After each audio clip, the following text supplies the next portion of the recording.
Red for Women Day, which aims to raise awareness about heart disease, which happens to be the leading cause of death for women in the U.S. So many of us fear cancer, but it's our tickers we need to be thinking about a lot of the times. What people may not realize is that women can experience different heart attack symptoms compared to men.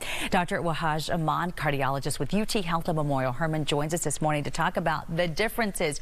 Good morning to you, and thank you for being here. Thank you so much for having me. The symptoms, I think when people think of a heart attack, they're probably going to picture excruciating pain. They can't breathe.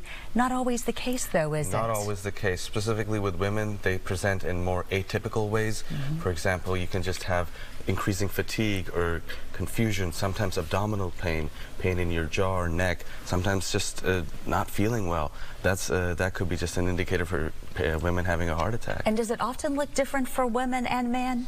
So in a study, up to 42% of women coming to the emergency room with a heart attack did not present with chest pain. So you know, you have that classic Hollywood sign of left arm pain and crushing chest pain. Well, not a lot of women present that way, and a lot of doctors and women need to know about that. I want people to realize a lot of times, not always, a lot of times though, heart disease is preventable. What can we do in our day-to-day lives, day in, day out, to prevent problems? Absolutely. So if you have risk factors like diabetes, high blood pressure, high cholesterol, if you don't exercise or have obesity, these are risk factors that you have to really look into and try to do your best to control them as best as you can. You've brought in something here to give us a good idea of what's happening. Can you show us what's going on with the heart when something's just not going right? So in a heart attack, you have these arteries that run right through the heart. There are three major ones, and plaque can build up in these heart arteries, and when that plaque ruptures, think about a pimple bursting, the artery can completely block and the muscle starts to die around it. As cardiologists, we then have to intervene, open the artery, and make sure blood flow is restored as soon as possible.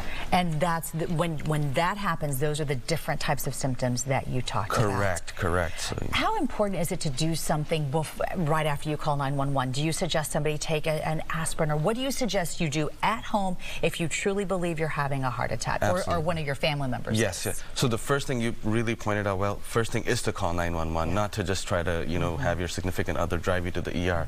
And then absolutely aspirin, a full aspirin, sometimes can be life-saving. Once they get to the emergency room, what does that treatment look like these days? So initially when you get to the emergency room, you get an EKG or an electrocardiogram. Our ER physicians interpret it. If it's showing an acute heart attack, they call us, and we arrive way before 90 minutes, but at the very most 90 minutes to actually open this vessel up, regardless of the time of the day.